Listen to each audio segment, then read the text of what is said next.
पंगा हम ही लड़ाएंगे।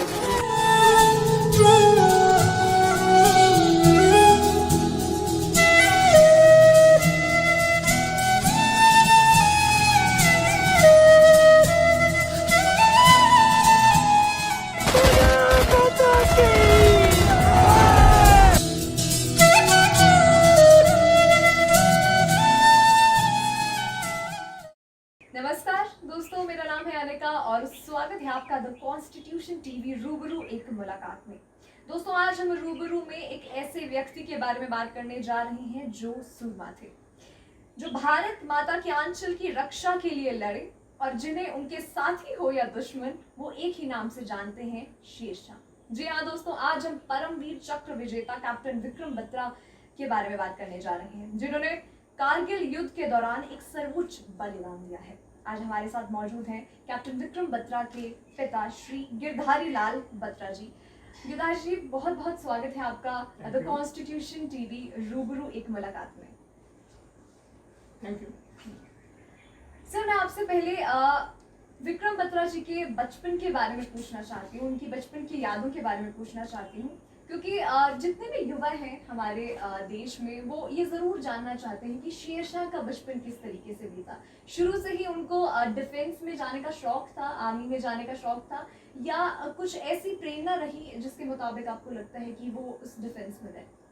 देखिए, विक्रम जी वैसे बचपन से ही बड़े ब्रिलियंट थे और उनकी स्कूलिंग डीएवी पब्लिक स्कूल और केंद्रीय विद्यालय पालमपुर में हुई। जी जी पढ़ाई में तो वो बहुत अच्छे थे ही, हमेशा फर्स्ट डिवीजन प्राप्त करते थे जी इसके साथ ही वो स्पोर्ट्स में भी बहुत अच्छे थे। जी टेबल टेनिस जो है ये उनका एक पेट गेम था। इसके साथ ही वो क्रिकेट भी खेला करते थे, फुटबॉल भी खेलते थे। और चूंकि केंद्रीय विद्यालय में पढ़ते थे तो उनके बहुत से फ्रेंड्स जो थे वो आर्मी ऑफिसर्स के बच्चे होते थे, ब्रिगेडियर्स के, कर्नल्स के, ऐसे उनके फ्रेंड्स होते थे। तो ये भी उनके पास जाते थे, वो भी हमारे घर में आते थे, तो अच्छी फ्रेंडशिप थी इनकी। तो ये स्क्वाश भी खेलते थे वहां पर आर्मी कैंप में जाकर के, और सिविल में तो होता नहीं है, जी जी तो ये स्क्वाश भी वहां पर जाके आर्मी कैंप में खेला करते थे। और बड़े ही प्रतिभाशाली थे प्रारंभ से, और बड़ा अच्छा इनका व्यक्तित्व था। इनके जो ऑरा था, एक बहुत अच्छा ऑरा था, इनकी आंखों में एक चमक थी खास। शुरू से ही लीडरशिप क्वालिटीज थी इनमें, और ये अलग से पहचाने जाते थे, इनका ऐसा ऑरा था। और ये बड़े हेल्पफुल थे सबके लिए, और यारों के यार थे, सबको उनके साथ हर हेल्प करने के लिए सदैव तैयार रहते थे। ऐसे बचपन की बहुत सी स्टोरियां हैं उनकी, लीडरशिप की, उनकी जो हेल्पिंग नेचर की बहुत सी स्टोरियां हैं। एक्टिव यानी शरारती थे? नहीं, शरारती तो नहीं कह सकते, लेकिन ये है कि हर चीज में भाग लेना, और सिटी में उनका बड़ा अच्छा नाम था, बड़ों की रिस्पेक्ट करना, रिस्पेक्ट करते थे, और छोटों को बड़ा प्यार करते थे। वो ऐसी जो वर्च्यूज हैं, we can say godly virtues, वो गॉडली वर्च्यूज में बहुत ज्यादा क्वालिटीज ऑफ द सोल जिसको कह सकते हैं, we can say qualities of the soul. बड़ों की रिस्पेक्ट करना, बड़े अच्छे मैनर्स हैं, हंसते हंसाते रहना, बड़े जोवियल नेचर के थे, और इस प्रकार के थे वो। लीडरशिप क्वालिटीज थी, उनके दोस्त हमेशा उनके आगे पीछे रहते थे। तो उनकी बहुत सारी ऐसी घटनाएं हैं जो इस बात को दर्शाती हैं, उनकी लीडरशिप क्वालिटीज को बताती हैं। एक बार स्ट्राइक हो गई थी स्कूल में, तो उन्होंने जो है, वो प्रिंसिपल सर उनमें बहुत फेथ करते थे, कॉन्फिडेंस था उनको, तो वो सेटल करवाया कि बच्चों को। और उसके अलावा वो एक बार उनके एक टीचर के पास में एलपीजी गैस का सिलेंडर नहीं था, बाहर से कहीं से आए थे, तो उन्होंने मैनेज करके दिया, खुद गए वो। हाँ, खुद गए वहां पर डीलर के पास में, एलपीजी डीलर के पास में, उनसे सिलेंडर रिक्वेस्ट करके लाए, उनके घर पर पहुंचाए। तो इस तरह से ना उनका बड़ा स्वभाव मृदु था, और बहुत हंसमुख थे वो, जॉली थे, और वो गॉडली वर्च्यूज बहुत था। Qualities of soul, he had a lot of qualities of soul. यानी कि वैसा माहौल रहा कि उनको डिफेंस में जाने की घर बताता हूँ, हमारे घर का वातावरण ही ऐसा रहा कि एक तो उनकी माता जी बड़ी स्पिरिचुअल नेचर की हैं, तो वो उनका रामायण का पाठ करती हैं, उनको भगवान राम में बड़ी श्रद्धा विश्वास है। तो जब हमारे जुड़वा बेटे हुए थे, उनको हमने लव और कुश का नाम दिया। अच्छा। उनकी माता जी चूंकि भगवान राम में बहुत विश्वास करते हैं, लव कुश का नाम हमने उनको दिया था। लेकिन जब हमने उनको स्कूल में एडमिट कराया तो हमने विक्रम और विशाल नाम रखा उनका। तो इस प्रकार से जो है, और दूसरा ये कि चूंकि वो केंद्रीय विद्यालय में पढ़े थे, तो उनकी मित्रता चूंकि आर्मी ऑफिसर्स के बच्चों के साथ में थी, और वो देखते थे वहां पर आर्मी ऑफिसर्स की जो बड़ी डिसिप्लिन्ड लाइफ होती है, तो उससे भी वो बहुत ज्यादा प्रभावित थे. He was very much influenced with the disciplined life of the soldiers and officers. तो बहुत वो इन्फ्लुएंस थे उससे. और बचपन में अक्सर मैं भी उन्हें, बच्चे बचपन में हमेशा कहते हैं कि अपने मम्मी पापा को कहानी सुनाइए, या घर में अगर दादा दादी नाना नानी हो तो वो कहते हैं, तो वो अक्सर मुझसे ही कहा करते थे कि डैडी रात में सोने से पहले कहानी सुनाइए. अच्छा. तो कहानी, अब मुझे तो वो दूसरी जो है कहानी पसंद नहीं आती है, राजा रानी या शेर और फलाना जानवरों की, like that. So I used to tell them the stories of our national heroes. Warriors. हाँ, वॉरियर्स हैं, रिवोल्यूशनिस्ट हैं, हमारे बहादुर जो हुए हैं, कंट्री देशभक्त हुए हैं, महाराणा प्रताप हैं, या भगत सिंह हैं, और सुभाष चंद्र बोस हैं. तो इस तरह की अक्सर मैं उनको सुनाता रहता था कहानियां, और ये भी बताता था कि कैसे अंग्रेजों ने हम पर शासन किया इतने वर्षों तक. I used to tell them everything. तो वो जो है उनके माइंड पर ना एक अच्छी छाप बनी हुई थी, एक देश प्रेमी की, एक देशभक्त की एक अच्छी छाप उनके माइंड पर बनी हुई थी.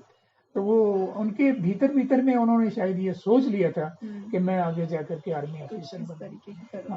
कुछ आर्मी ऑफिसर बनूंगा.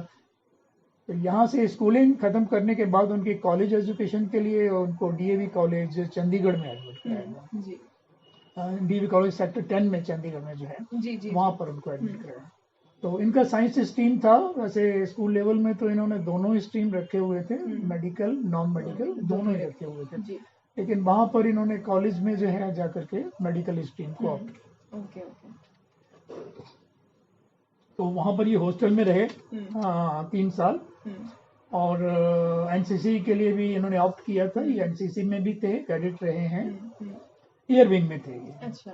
तो एयर विंग के कैडेट थे ये. और उस पीरियड में जो उनका ग्रेजुएशन का पीरियड था, उसमें एनसीसी का इन्होंने सी सर्टिफिकेट क्वालिफाई किया.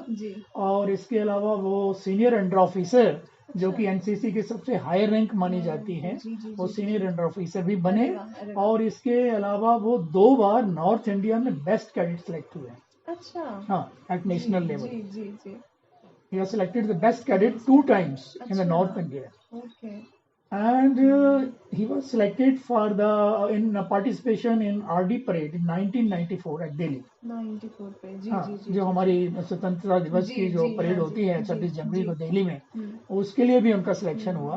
तो सिर्फ 2 कैडेट्स, मतलब कोई भी मौका नहीं छोड़ा. कोई भी मौका नहीं छोड़ा उन्होंने. वो हमेशा से उनका एक स्वभाव था कि हमेशा फर्स्ट रहना है, हमेशा आगे रहना है. और मैं भी बचपन से यही तकरीबन कहता था अपने बच्चों को कि you must always be in the front line. This was my teaching to them. तो वो हमेशा से उनका ये होता था कि चाहे स्कूल हो, चाहे कॉलेज हो, चाहे कोई एक्टिविटी हो, he had never been failure. तो वो कभी हुए नहीं. And he had never been defeated. ऐसा उनके डिक्शनरी में ही था, हार शब्द है वो था. तो वहां पर ये, जैसा मैंने उनको बताया आपको, उनके अचीवमेंट्स एनसीसी में, he was a senior officer, he was selected for best cadet, he gone for the RD parade, and then he was also selected for training for paratrooping, and he did some training in the Pinjore flight club also. Pinjore flight club. तो ये उनका बड़ा वो मेधावी थे इस चीज में हर तरह से. और बीएससी वहां से किया इन्होंने, लेकिन बीएससी करते करते इनकी सिलेक्शन मर्चेंट नेवी के लिए भी हो गई थी. अच्छा.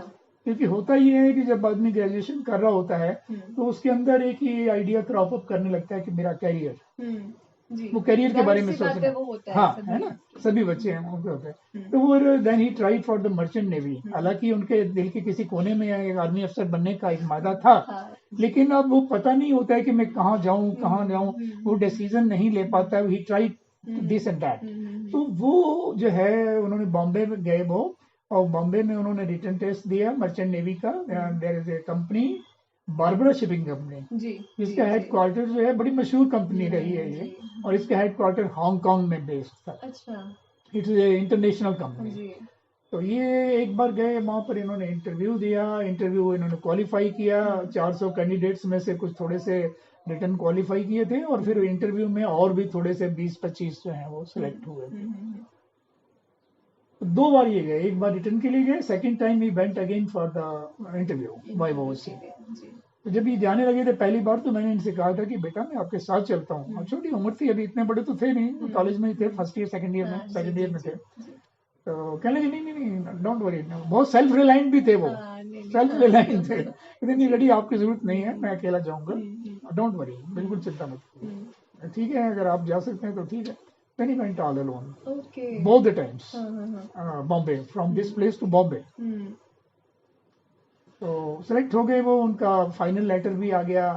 और जो है वो उनको मैड्रास के लिए उनको बुलाया गया कि आप मैड्रास में ट्रेनिंग शिप है, वहाँ पर जो है प्री कोर्स ट्रेनिंग का उनका ट्रेनिंग का कोर्स है, तो वो आप आ जाइए, ज्वाइन कीजिए। इनके यूनिफॉर्म्स भी बन गए थे, यूनिफॉर्म्स सिल गए, सब कुछ हो गया, ट्राउजर्स, कैप, वो नेवी वाली और सब एवरीथिंग। और ये क्या हुआ था कि एक्चुअली ये जब इनका फाइनल सिलेक्शन हो गया था, तो ही कहीं चंडीगढ़ छोड़ के ही पालमपुर आ गए थे कि अब मैंने जाना ही है, डेट फिक्स हो गई है, सो आई शुड गो। तो चंडीगढ़ ही आ गए, सब कुछ हो गया, रेलवे बुकिंग भी हो गया, सब हो गया। लास्ट मोमेंट में पता नहीं इनके मन में क्या आया, वही जैसा मैंने बताया कि इनके अंदर में एक वो था जज्बा कि मैंने आर्मी ऑफिसर बनना है और कुछ करना है मैंने लाइफ के अंदर। तो लास्ट मोमेंट में एक दिन पहले ही, जाने से पहले, अपनी मम्मी को इन्होंने कहा कि मम्मा मैं मर्चेंट में नहीं जाऊंगा। अच्छा। तो इन्होंने पूछा कि क्यों नहीं जाओगे, तो फिर वो एकदम से उन्होंने क्वेश्चन किया, मम्मी क्या आपको ज्यादा पैसे की जरूरत है? क्योंकि मर्चेंट में बहुत ज्यादा हाई सैलरीज होती हैं, it is a very lucrative job. तो मम्मी ने बोला इनको कि नहीं बेटा, हमें ऐसी कोई बात नहीं है, God has given us enough, तो ऐसी कोई बात नहीं। तो कहने लगे पर ठीक है, फिर मैं मर्चेंट में नहीं जाऊंगा। And then he drop the idea of going to merchant navy. और फिर मुझसे कहने लगे डैडी मैं तो वापस अब कॉलेज जाना है, तो मुझे तो मेरा तो स्ट्रक ऑफ हो गया होगा नाम कॉलेज रोल से। तो फिर मैंने कहा अक्सर यूथ जो होता है वो इस असमंजस में आ जाते हैं कि क्या करें, लेकिन उन्होंने बहुत बहादुरी का डिसीजन उस वक्त में किया कि मुझे नहीं जाना है। दिखाया है कि नहीं जाना। जी जी। और second thought was the final कि I have not to go. तो मम्मी ने पूछा तो क्यों? कहने लगे नहीं मैंने कुछ करना है लाइफ के अंदर, पैसा ही सब कुछ। बहुत ही बड़ी बात। हाँ, ये बहुत बड़ी बात है, this is very big thing. He directly said कि money is not everything in life, पैसा ही सब कुछ नहीं होता है, मैंने अपनी लाइफ में कुछ करना है, कुछ बनना है, ऐसा कहा उन्होंने। ये उनके वर्ड्स हैं जो मैं। तो he drop the idea, then I said कि बेटा कोई बात नहीं, अगर आपका नाम स्ट्रक ऑफ हो गया होगा तो you go back and you go directly to your principal. उनके प्रिंसिपल मिस्टर आर्या हुआ करते थे उस वक्त, he was a very famous educationist in north India. तो he went directly to the principal Arya और उनको जाके बताया कि सर मेरा ऐसा ऐसा हो गया मेरे साथ, मैंने मर्चेंट में जाने का मेरा बना था प्रोग्राम, लेकिन अब मैंने विचार कर लिया मैं नहीं जाऊंगा, so please allow me to continue my classes.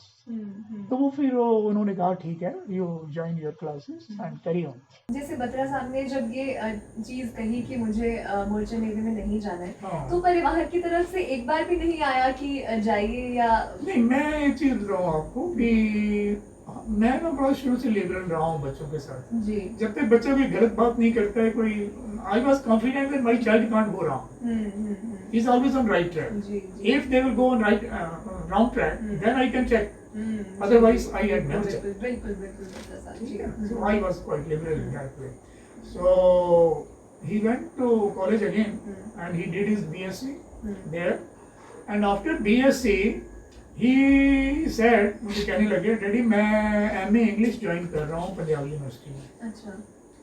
मैंने कहा वो क्यों कर रहे हो, आपने BSc किया है with science stream, why you go for MA English? कहने लगे नहीं मुझे MA इंग्लिश से कुछ लेना देना नहीं है, आई डोंट हैव एनी। सो मैं इसलिए रहना चाह रहा हूँ कि I want to live in Chandigarh still and I want to prepare for my CDS examination. Achha. And this way I will get the hostel room. जी. If I will take admission, I will get hostel room. And that's why I want. So मतलब वो सोच बना के रखी थी पूरी जी. So he took admission MA English and he got the room also there, hostel room. ले लिया. And that was his motto कि I must get the, I want still more exposure and I want to still remain in Chandigarh and I have to prepare for CDS. इतनी छोटी उम्र से ही responsibility हो गया था। और बल्कि वो जब बैठते थे 4-5 फ्रेंड का सर्कल था उनका वहाँ हॉस्टल में डीएवी कॉलेज में, तो वो लोग अंदर कमरे में बैठ के जब आप शाम को बैठते थे तो वो उन्होंने ये डिसाइड सभी ने किया था कि हम लोग कमीशन लेंगे। अच्छा। आर्मी में कमीशन लेंगे। अच्छा। और fortunately they all where selected. अरे वाह, अरे वो वाह। सभी ऑफिसर्स हैं इसमें, हाँ, कोई कर्नल है, कोई कुछ है, कोई कुछ है। हम्म, So he got the admission in MA previous और वहाँ पर एडमिशन ली इन्होंने and he face the CDS examination जो कि यूपीएससी कंडक्ट करती है और ऑल इंडिया लेवल पर कंडक्ट करती है। उसको उन्होंने फेस किया और बड़े अच्छे नंबरों से, मैं कहूँगा मेरिट में विदिन 50 जो है उनकी पोजीशन रही, वो उन्होंने क्लियर किया। बत्रा साहब, मेरा अगला सवाल आपसे यही रहेगा कि ट्रेनिंग के बीच में हर टर्म के बाद छुट्टियों में आते हैं, तो वो भी जब आए थे, घर आए थे, तो उन्होंने कुछ चीज़ें आपसे शायद शेयर की होंगी कि इस तरीके से होता है इंडियन मिलिट्री एकेडमी में, या ये होता है। क्योंकि ये सवाल मैं इसलिए पूछ रही हूँ क्योंकि बहुत से युवा हैं जो हार मान लेते हैं या कभी कभी उनके पेरेंट्स ही बोल देते हैं कि तुम वापस आ जाओ, तो उन्होंने कैसी कुछ ऐसी चीज़ें आपसे शेयर की हो तब? तो जब इनका सिलेक्शन हो गया वहाँ से, उन्होंने CDS क्लियर कर लिया, SSB होता है इनका फाइनल इंटरव्यू, वो भी इन्होंने क्लियर कर लिया। उसके बाद में इन्होंने अपनी ज्वाइनिंग IM में देहरादून में दी, इंडियन मिलिट्री एकेडमी देहरादून। जब ये ट्रेनिंग कर रहे थे तो उस समय का एक वाकया है, मुझे याद है और मैं बताने में भी हेजिटेट नहीं करूँगा। जब ये गए हैं तो होता क्या है कि कॉलेजेस में भी ये एक ट्रेडिशन होता है कि जो नए जूनियर बच्चे आते हैं उनका वो क्या कहते हैं, रैगिंग की है। तो कुछ सीनियर्स ने, एक दो सीनियर्स थे, 2-3 इनके, उन्होंने इनकी रैगिंग शुरू की। और विक्रम बड़े स्वाभिमानी थे, किसी से लड़ना ज्यादा, हालांकि काफी बलिष्ठ थे, बड़े स्ट्रॉन्ग थे और शांत स्वभाव के थे, लड़ाई नहीं करना चाहते थे किसी से। तो उन्होंने इनकी रैगिंग शुरू की और इनका स्वाभिमान था, वो रैगिंग भी इन्होंने कुछ ज्यादा ही, जिसको कहते हैं कि आउट ऑफ लिमिट करनी शुरू कर दी। अब मैं ये नहीं बताऊंगा क्या क्या वो लोग करते थे, कॉलेजेस में बहुत कुछ होता है, you know it very well, है ना, किस हद तक चले जाते हैं आई नो। बाद में गवर्नमेंट ने शायद इस पर बैन भी लगाया है रैगिंग पर, क्योंकि बहुत से किस्से हादसे ऐसे हुए। तो जब इनकी रैगिंग शुरू की गई और जब ये बहुत ज़्यादा परेशान हो गए तो इन्होंने मुझे फ़ोन किया था कि डैडी मैं थोड़ा सा परेशान हूँ। और फिर मैंने कहा बेटा बताओ क्यों परेशान हो। तो फाइनली ही, बल्कि इसके साथ साथ ही उनके एक सीनियर फ्रेंड थे जो कि चंडीगढ़ कॉलेज से ही उनके फ्रेंड थे, वो एज ए कर्नल उन्होंने रिटायरमेंट ली है, हम उनको निप्पी निप्पी कहते हैं। अच्छा। और वो संधू हैं, अच्छा। निप्पी संधू कह लीजिए, पूरा नाम मुझे इस वक्त नहीं याद आ। तो वो इनसे सीनियर थे and he was his first friend. अच्छा। वो वहाँ पर थे, देहरादून IM में थे, एक साल एक बैच सीनियर थे। उन्होंने भी मुझे फोन किया, कर्नल निप्पी ने, जॉब कर्नल है, कि अंकल कुछ ऐसी ऐसी बात है, बहुत निराश है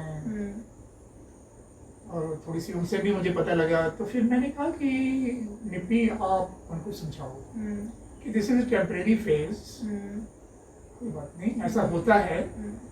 पर कहीं ना कहीं आपको भी वो मगर वो चीज मुझे हर्ट मुझे भी की कि my child is being hurt and. तो उसने कहा अंकल मैं तो समझा रहा हूँ लेकिन वो थोड़ा बहुत ज्यादा चले गए, सीरियस ले लिया उन्होंने। मुझे लगा कि मुझे सेटिस्फेक्शन नहीं हुई and I made the programme to go there, to Dehradun. I went to Dehradun and then myself and Nippy, both of us, Colonel Nippy I should say, both of us tried to उनको समझाने की हमने पूरी कोशिश की कि this is a temporary phase है, don't lose heart, सब ठीक हो जाएगा। और anyway he recovered and he picked it up and he continued with that। और मैं समझता हूँ कि वो जो रैगिंग करने वाले थे वो ऑफिसर सारी इस चीज को फील करते होंगे जी, कि हमने किस शख्स के साथ हमने क्या किया। तो इस तरीके से वो उनका ये एक्सपीरियंस एक मेरे को जो है मैंने बताया आपको। इसके अलावा वो बीच बीच में उनका छुट्टी तो इन लोगों को नहीं मिलती ट्रेनिंग और यहाँ पर फिर उनकी एक फ्रेंड से भी मुलाकात, इनके फ्रेंड्स वैसे तो सभी इधर उधर चले गए थे लेकिन एक दो चार रह गए थे तो उनसे भी मुलाकात उनकी जब वो आते थे तो हो जाती थी। तो एक उनके फ्रेंड थे मिस्टर अमित सूद, वो लॉयर हैं इस वक्त, और उनके साथ में ये कॉफ़ी पी रहे थे एक रेस्टोरेंट में बैठ करके, और तभी ये बात की बात है, ये ट्रेनिंगशिप के बाद की बात है। ये इनकी पोस्टिंग हो गई थी सोपोर में। सोपोर जो कि डिस्ट्रिक्ट बारामूला में है और ये बड़ा सेंसिटिव एरिया है मिलिटेंसी पॉइंट ऑफ व्यू से। Sopore is a very sensitive area. आज की डेट में भी वहाँ पर जो है 2-4 दिन के गैप में फायरिंग होती रहती है, एनकाउंटर्स होते रहते हैं। अब ये आए हुए थे, तो जब ये आए हुए थे तो उनके साथ अमित जो उनके मित्र हैं उनके साथ में ये बैठे थे, कॉफ़ी पी रहे थे रेस्टोरेंट में बैठ करके। तो उन्होंने कहा कि अरे सुनने में आया है कि कारगिल में लड़ाई शुरू हो गई है, तो तुम थोड़ा संभल करके रहना, ऐसा उन्होंने बोला। अब वो किस वे में बोला, शायद समझाने के लिए बोला होगा ना, हो सकता है। तो कहने लगे कि अरे विक्की चिंता मत करो, मैं या तो वहाँ पर जो है तिरंगा फहरा करके आऊँगा या तिरंगे में लिपट कर वापस आऊँगा। इतनी देशभक्ति उनके अंदर थी, शुरू से ही था उनका माना। ऐसा भी वो डरते नहीं थे, बिल्कुल बड़े निडर थे प्रारंभ से। तो उन्होंने ये बात कही थी जब उन्होंने ये कमेंट किया कि अरे अब जरा संभल के रहना, तो थोड़ा सी उनकी आदत होती है कईयों में। तो फिर ही सेड कि डोंट वरी, मैं या तो झंडा फहरा करके आऊँगा या फिर मैं झंडे में लिपट करके आऊँगा। So these are वर्ड, और वो आज हम देखते हैं कि उन्होंने अपने दोनों ही वादे निभाए। जो उन्होंने बात कही थी वो दोनों ही बातें उन्होंने पूरी की है। तो फिर वहाँ पर सोपोर में इनकी पोस्टिंग हुई थी और कमांडो में भी ये बेस्ट कमांडो थे, अल्ट्रा इनको इंस्ट्रक्टर्स ग्रेड मिला था। और शूटिंग में भी कहते हैं कि बहुत अच्छे थे, शूटिंग भी बड़ी ज़बरदस्त थी। और यहाँ पे बता दें कि मिलिटेंसी के दौरान ये एक हाथ से स्टीयरिंग व्हील घुमाकर दूसरे हाथ से शॉट भी करते थे। अच्छा, अरे वाह, परफेक्ट कमांडो। बने ही उस चीज के लिए थे, यानी हाँ, बचपन से ही जब जंग हुआ तो बड़े भगवान ने कुछ बहुत सोचा ही होगा। बड़े धनी व्यक्तित्व के थे, ऑलराउंडर थे, बड़े धनी व्यक्तित्व के स्वामी थे, चार्म भी था, खूबसूरत भी थे और ट्रूथफुल एंड प्योर भी थे। एक स्पिरिचुअल एस्पेक्ट होता है, we all have some spiritual aspect in our personality, है ना? And what is the spiritual aspect is the compassion, is the purity, is the truthfulness, जो बच्चा साहब में बिल्कुल थी। तो जैसे मैं आपसे अगला सवाल यही पूछना चाहती हूँ कि फौज में जब लेफ्टिनेंट के तौर पर वो कमीशन हुए 6 दिसंबर 1957 में, तो एक पिता के तौर पर आपको उस वक्त कैसा महसूस हुआ? उस वक्त देखिए अच्छा लगा हमें, क्योंकि ये खुद भी खुश थे। उन्होंने बताया कि डैडी मुझे इन्फेंट्री मिली है। मैंने कहा ठीक है, इन्फेंट्री तो अच्छी है, इन्फेंट्री के लोग ही जो हैं ऊपर तक जाते हैं, मतलब कमांडर्स वगैरह बनते हैं। और तो कोई बात नहीं, इन्फेंट्री मिली है तो, और ही वाज आल्सो हैप्पी। और क्योंकि हम लोग जो हैं, हम we belong to the Punjabi Kshatriya clan. अच्छा जी, है ना? सो हम लोगों में इतना तो हौसला होता है, तो अच्छा लगा कि चलो। और हमारे कुछ पूर्वजों में भी रहे हैं आर्मी में, उनके नाना जी भी आर्मी में थे, और मेरे तरफ से भी हमारे पूर्वज कुछ 2-4 पीढ़ियाँ पहले, 2-3 पीढ़ी पहले वो आर्मी में रह चुके हैं। तो इस तरीके से जो है वो हमें भी अच्छा लगा था, ऐसी कोई बात नहीं थी। बहुत बढ़िया। हाँ। बत्रा साहब, 19 जून 1999 13वीं जम्मू कश्मीर राइफल के कैप्टन विक्रम बत्रा पॉइंट 5140 पर चढ़ाई करते हैं, और फिर उसके बाद काफ़ी कहानियां हैं कि सुबह तक उन्होंने वो फीचर वापस भारत को कब्जे में लेके आए। और फिर जब अगली सुबह उन्होंने आपको फ़ोन किया, तो वो फ़ोन में क्या बात हुई और आपको उस वक्त कैसा एहसास हुआ? देखिए 5140 जो है, ये जब इनको आदेश हुआ 5140, जो कि हमारी चोटी पाकिस्तानी ने कब्जा कर रखी थी, पाकिस्तानी फौज ने, उसके लिए इनको आदेश हुआ इनकी कंपनी को। तो तभी ये बहुत खुश थे कि मुझे इतनी जल्दी, अभी मेरा करियर अभी स्टार्ट ही हुआ है, हाँ थोड़ी सी सर्विस हुई है और मुझे कुछ करने का मौका मिल रहा है, युद्ध में जाने का मौका मिल रहा है। तो वो खुश थे इस बात से। 5140 कि जो चोटी है ये मैं आपको बता दूं कि इसकी हाइट 17,000 to 18,000 फीट की हाइट है। अच्छा। यानी मई जून में भी वहाँ पर बर्फ होती है, मई जून जुलाई में भी बर्फ होती है और ऑक्सीजन की इतनी स्कैर्सिटी है कि सांस लेना भी मुश्किल होता है और इतना क्लिम्ब करना, बड़ी स्ट्रीट जो पीक्स हैं वो बिल्कुल हैं उनके ऊपर जो है, और वो लोग ऊपर बैठे हुए थे, हमारी जो फौज है वो नीचे से। ये बहुत ही मुश्किल लड़ाई जिसको कह सकते हैं। I feel that this was the toughest war ever happened in the world. बिल्कुल बिल्कुल टफेस्ट वॉर। सो ये इन्होंने वहाँ पर चढ़ाई की है 5140 पर, और जब ये चढ़ रहे थे तो कुछ ही मीटर का जब फासला रह गया था तो इनको बड़ा रात में चढ़ना पड़ता था बड़ी सावधानी से कि कोई आवाज़ ना हो, कोई नॉट इज लिटिल वॉइस। सो वो जो है जहाँ वहाँ पर जो दुश्मन के कमांडर थे, पाकिस्तानी जो वहाँ पर बटालियन थी, उनके जो कमांडर थे वो इनको चैलेंज करते थे। अच्छा। इनको कोड नेम दिया गया था शेरशाह, जो कि हमारी पलटन ने दिया था कि इनके लुक्स कुछ शेरशाह पर जाते थे, जो शेरशाह एम्परर हुआ है। तो वो शेर, और गाड़ी भी इनकी बढ़ गई थी, इन्होंने शेर भी नहीं कर पाए थे, तो इनको जो है शेरशाह का इनको कोड नेम दे दिया गया था, और वो कोड नेम उनको भी पता लग गया था, पाकिस्तानी को भी पता लग गया था कि शेरशाह ने आज इतिहास लिखा है। जी। तो उनको भी पता लग गया था। जब ये नजदीक पहुंचे तो उन्होंने चैलेंज किया कि शेरशाह तुम क्यों आ गए, वापस लौट जाओ, तुम वापस नहीं जा पाओगे, तुम्हारी लाशें उठाने वाले कोई नहीं होगा। अच्छा। इतना बोला उन्होंने। तो इन्होंने कहा कि चिंता मत करो और दुआ करो खुदा से कि आप सलामत रहें। अच्छा। और हम आपको बता देंगे 2 घंटे के अंदर कि कौन रहेगा कौन नहीं। अरे वाह। इस तरह के क्या जवाब सवाल होता था वो रेडियो सेट पर, बाकी टाकी पर। जी जी जी जी। और ठीक वैसा ही हुआ कि वो मिडनाइट में इन्होंने उसको कैप्चर कर लिया, आधी रात में।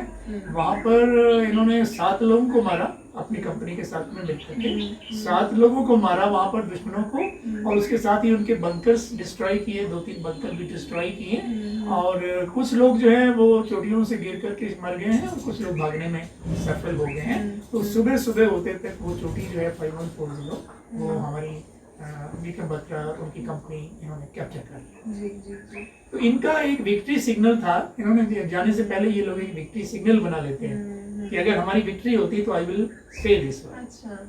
तो इन्होंने जब उनकी विक्ट्री हुई है तो इन्होंने इनका सिग्नल था ये दिल मांगे मोर, जो आज भी हर आदमी के दिल में है, भारतीय के दिल में है। जी। और वो एक कमर्शियल स्लोगन था, लेकिन आज उसके मीनिंग ही बदल गए। जी जी जी। मीनिंग ऐसे और हर मुझे लगता है हर देशवासी और हर हिमाचली के दिल में बसता है, हाँ, हर पंजाबी हिमाचली के दिल में बसता है। जी। तो इन्होंने फिर बाद में सुबह होते होते अपने जो इनके कमांडर थे लेफ्टिनेंट कर्नल जोशी, वाई के जोशी इनके कमांडर थे, आज वो लेफ्टिनेंट जनरल की रैंक में हैं, नॉर्दर्न कमांड के हेड हैं वो। तो वहाँ पर इन्होंने फिर अपना ये जो है ये दिल मांगे मोर कह करके अपने नीचे वो ये मैसेज भेजा था कि हमारी जीत हो। बहुत बढ़िया बहुत बढ़िया। और इस बात पर इतनी खुशी की लहर दौड़ गई थी हमारे देश में, सरकार में भी और हमारी डिफेंस मिनिस्ट्री में भी। और वहाँ पर हमारे जो चीफ हैं, आर्मी के जो चीफ थे हमारे उस वक्त जनरल वीपी मलिक, उन्होंने भी टेलीफोन पर उनको शाबाशी दी थी और उनकी पीठ थपथपाई थी। बहुत बढ़िया। तो ये उनका विजय अभियान था इसका 5140 का। उसके बाद में ये लोग नीचे आते हैं बेस कैंप में, द्रास में इनका बेस कैंप था, वहाँ आते हैं। वहाँ पर इनको रेस्ट मिलना था लेकिन अधिक रेस्ट नहीं मिल पाता है, और 2-4 दिन का रेस्ट हुआ था, 2-3-4 दिन का, तो उतना रेस्ट हुआ था। और उसके बाद में हमारी एक दूसरी और चोटी है 4875, उसका क्वेश्चन है या कंटिन्यू। सो वो वहाँ पर इनका 3-4 दिन का रेस्ट हुआ था। फिर हमारी एक चोटी और जो कि वैसे तो बहुत सारी चोटियां उन्होंने कब्जे में कर रखी थी, लेकिन एक चोटी और जो बड़ी क्रूशियल थी। अच्छा, ये जो मैंने बताया ना आपको 5140, ये बड़ी इंपॉर्टेंट पीक था। ये it's very important peak because वो लोग ऊपर बैठे हुए थे और हमारी जो ट्रक आर्मी के जो श्रीनगर से कारगिल की तरफ जाते थे, आगे लेह की तरफ, उनके ऊपर ये बमबारी करते, बम्बार्डमेंट करते, और इस तरीके से वो हमें नुकसान पहुंचा। लेकिन जब ये चोटी हमने फतेह कर ली तो उसके बाद में हमारे लिए वो रास्ता जो है वो सुरक्षित हो गया। तो वो वहां से this was the importance of this peak, और इसने आगे की सफलताओं के लिए एक नया रास्ता खोल दिया।